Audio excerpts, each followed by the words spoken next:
Bonjour à tous et à toutes. Je me présente, Dominique Tamburini. Je suis directeur général ici au Collège Champagneur. Je prends quelques instants tout d'abord en commençant par vous remercier. Vous remercier parce que vous nous confiez l'éducation de vos propres enfants et on sait qu'il n'y a rien qui est plus important que nos propres enfants. Donc, je voulais prendre quelques instants pour prendre le temps de vous remercier. Cette année, un peu comme l'année passée, on s'attend à une année évidemment exceptionnelle. La pandémie oblige plusieurs petites modifications, entre autres la rencontre de parents. Donc, normalement, la première rencontre de parents, l'objectif, c'est que chaque enseignant pense d'une classe à l'autre et explique ses attentes, ses objectifs pour chacun des cours. Ce qu'on voulait, un peu comme l'année passée, c'est de protéger autant les élèves, autant vous, les parents, autant les membres du personnel. Donc, en évitant de mélanger toutes ces personnes-là à répétition le temps d'une soirée, on s'est dit que ça va être beaucoup plus sécuritaire de pouvoir le faire par les petites capsules vidéo. En même temps, ça vous permet également de pouvoir les visionner lorsque c'est le meilleur moment pour vous. Donc, je sais que des fois, il y en a qui travaillent le soir, c'est plus difficile de se libérer. Alors, à ce moment-là, vous allez pouvoir l'écouter là où ça va être le meilleur moment pour vous. Au niveau des rencontres de parents, donc pour ceux qui se joignent à la grande famille de Champagneurs, la première, comme je le disais, c'est plus pour présenter les cours. La deuxième qui aura lieu le 18 ou le 19 novembre, donc tout dépendant, là, vous allez pouvoir prendre un rendez-vous une ou l'autre des deux dates. Cette rencontre de parents-là, la deuxième, en réalité, là, on va vraiment faire des rencontres où on va parler de votre, j'allais dire enfant, c'est plus un adolescent à ce moment-là. Donc, cette rencontre-là va avoir lieu avec le tuteur de votre adolescent ou adolescente. Et ce qui est intéressant, c'est que le tuteur va avoir eu l'information des autres enseignants autour, va pouvoir vous donner en une seule rencontre l'ensemble des informations importantes pour vous. Évidemment, c'est possible que, je ne sais pas moi, votre enfant ait plus de difficultés en mathématiques, son tuteur, c'est pas l'enseignant de mathématiques. Vous pourrez également prendre des rendez-vous pour des trucs comme ça plus spécifiques, mais la majorité des parents, avec la rencontre avec le tuteur, sera suffisante pour avoir l'information nécessaire pour la bonne réussite. Il y aura une troisième et dernière rencontre de parents le 10 février, où est-ce que là, on va essayer de privilégier les élèves qui sont en difficulté. Nous avons eu les résultats de la première étape, et là, tout le monde va être invité à cette rencontre de parents-là. On essaie de privilégier les élèves qui sont un peu en difficulté afin de favoriser leur réussite. Dans tous les cas, ne vous gênez pas de communiquer avec nous. Vous avez des questions, vous voulez qu'on travaille. C'est un travail d'équipe, l'enseignement. Donc, la maison, l'école et les élèves, évidemment. Les trois ensemble, on forme une équipe et c'est comme ça qu'on peut favoriser la réussite des élèves. Donc, c'est pour ça qu'on vous encourage à communiquer avec nous, que ce soit par le portail, que ce soit par le téléphone. Ne gênez-vous pas, on est là pour ça. Un autre des objectifs de la soirée, c'est de pouvoir mettre un visage sur un autre, d'avoir la chance de pouvoir voir chacun des enseignants. Il y a quelques nouveaux visages, donc même pour les parents qui sont avec nous depuis plusieurs années, vous allez pouvoir découvrir les nouveaux enseignants également qui se joignent à l'équipe. Étant donné qu'on a grossi, on a quand même passé de 205 élèves à 282. Bien évidemment, là, il va y avoir des nouveaux enseignants, donc vous allez pouvoir apprendre à les connaître. Tout comme vous allez avoir également leur mode de fonctionnement en classe et leurs attentes. Un moyen de communication, tantôt je vous parlais de communiquer avec nous, qui est super important, hyper efficace, c'est le portail. Vous allez recevoir de nombreuses communications par le portail. On sait que des fois, ça commence à être un peu beaucoup, sauf qu'on n'a pas le choix, surtout dans des moments comme ça de pandémie. Il y a plusieurs informations sur la vaccination, sur les élèves en isolement, sur le fonctionnement, en plus des communications régulières. Donc, c'est important de pouvoir consulter votre boîte de messagerie du pluriportail régulièrement. Vous allez pouvoir également y trouver plein d'informations comme les résultats scolaires, les travaux à remettre, les dates des examens, les comportements autant positifs qu'à améliorer. Donc, c'est vraiment un outil de communication idéal pour pouvoir faire cette communication-là entre vous, nous et les élèves. Gênez-vous pas et surtout prenez le temps de lire les différents communiqués. C'est toujours une information qui est hyper importante et d'actualité au moment où on l'envoie. Vous allez trouver également par le portail le plan des apprentissages. Donc, plutôt que faire comme anciennement où il y avait un plan annuel, là, étant donné qu'il y a des élèves qui peuvent être en isolement dû à la pandémie, dû au cas positif, tout ça, les plans des apprentissages vont permettre de connaître qu'est-ce qui sera vu la semaine suivante. Donc, normalement, c'est envoyé le vendredi et ça vous indique quelles notions qui seront vues dans chacune des matières la semaine suivante. Ce qui fait que votre enfant, supposons qu'il est en isolement, oui, il va pouvoir suivre ses cours à distance, mais en même temps, il va également pouvoir voir un peu quelles notions qui seront vues. Ensuite, évidemment, je ne peux pas passer à côté de la vaccination. Donc oui, nous vous encourageons très fortement à vous faire vacciner. Par contre, on comprend que c'est un choix qui est personnel. On comprend qu'il y en a qui, pour différentes raisons personnelles, refusent de se faire vacciner et on l'accepte, évidemment. La seule chose, c'est qu'on est obligé de suivre les mesures sanitaires. Donc, il y a des activités que les élèves non vaccinés ne pourraient pas avoir accès.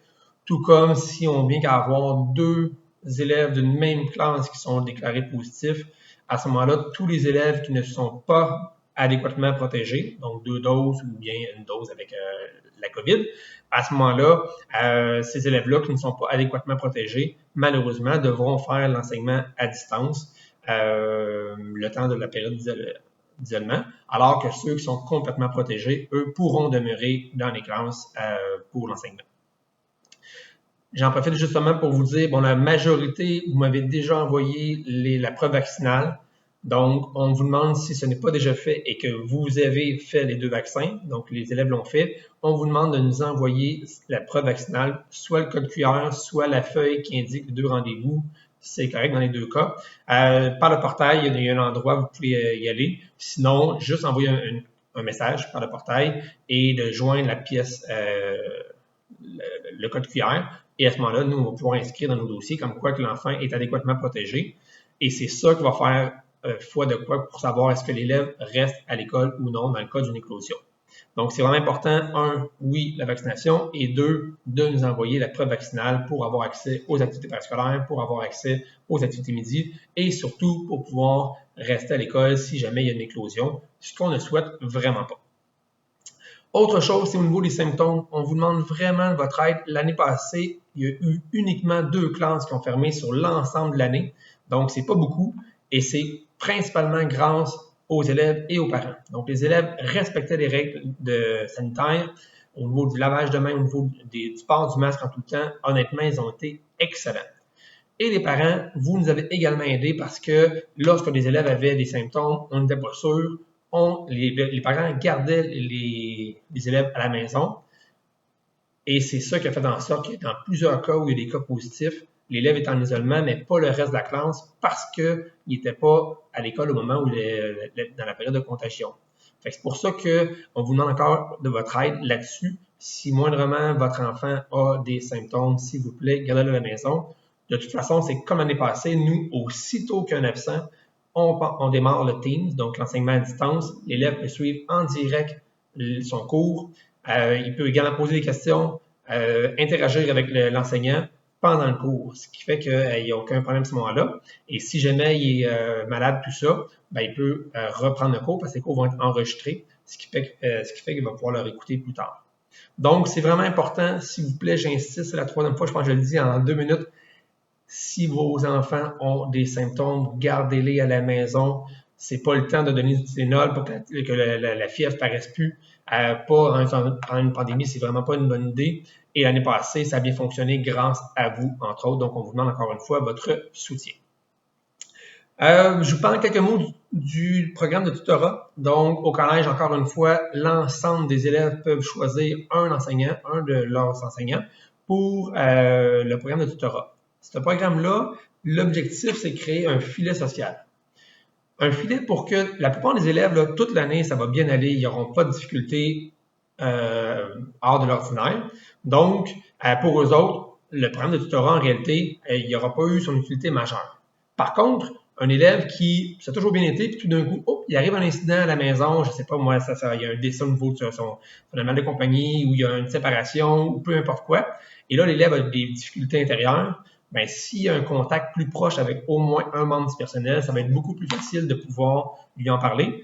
Et ensuite, de pouvoir avoir du soutien. Fait que ça sert à ça. Ça sert à ce que les élèves, tout va bien, parfait. Il y en a un qui tombe parce que malheureusement, sa vie personnelle, il y a des difficultés. Ben, le filet est là pour pouvoir l'accueillir et surtout pour pouvoir l'encadrer. Donc, c'est pour ça qu'on trouve ça si important comme programme. Ça permet de pouvoir aider les élèves lorsqu'ils ont des difficultés. Et évidemment, on souhaite qu'il n'y en ait pas, mais on ne sait jamais dans la vie quand des situations particulières peuvent arriver. Ça m'amène à parler un petit peu de l'équipe. Donc, l'équipe école du Collège Champagnard, Bon, oui, c'est sûr que je suis vendu à ma propre école, mais honnêtement, je le dis et je le pense profondément, nous avons une équipe formidable.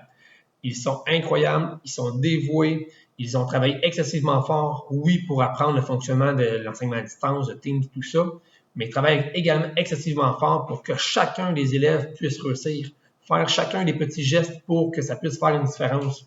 C'est pas pour rien que plus de 99% de nos élèves, dans les 4 dernières années, ont eu leur diplôme d'études secondaires.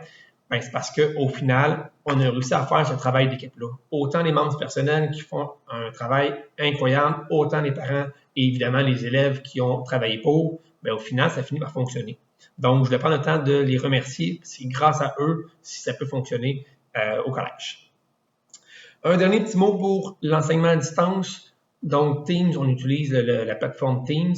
C'est vraiment important, c'est uniquement à des fins pédagogiques. Donc, l'ensemble des enseignants ont accepté d'enregistrer les cours, de diffuser en direct les cours, de pouvoir interagir en bimodal, donc autant en présentiel qu'à distance, mais à une condition qui est vraiment importante, c'est uniquement des fins pédagogiques. Donc, vous ne pouvez pas enregistrer les cours autrement que nous, on les enregistre sur la plateforme. Vous ne pouvez pas les diffuser.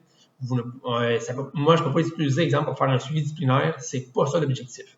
L'objectif, c'est de pouvoir permettre aux élèves de suivre leurs cours. S'il y a quelque chose à faire avec un enseignant, on va aller en classe, on va aller l'observer, mais pas par l'intermédiaire de la plateforme, parce qu'on veut vraiment que ça soit utilisé pour permettre aux élèves de suivre leurs cours. Au niveau du gouvernemental, on demande quelques heures par semaine. Nous, c'est en direct systématiquement. Il y a un absent, on part le cours. Oui, mais encore une fois, pour des fins pédagogiques. Donc, je vous laisse avec ça. N'hésitez pas à communiquer avec nous.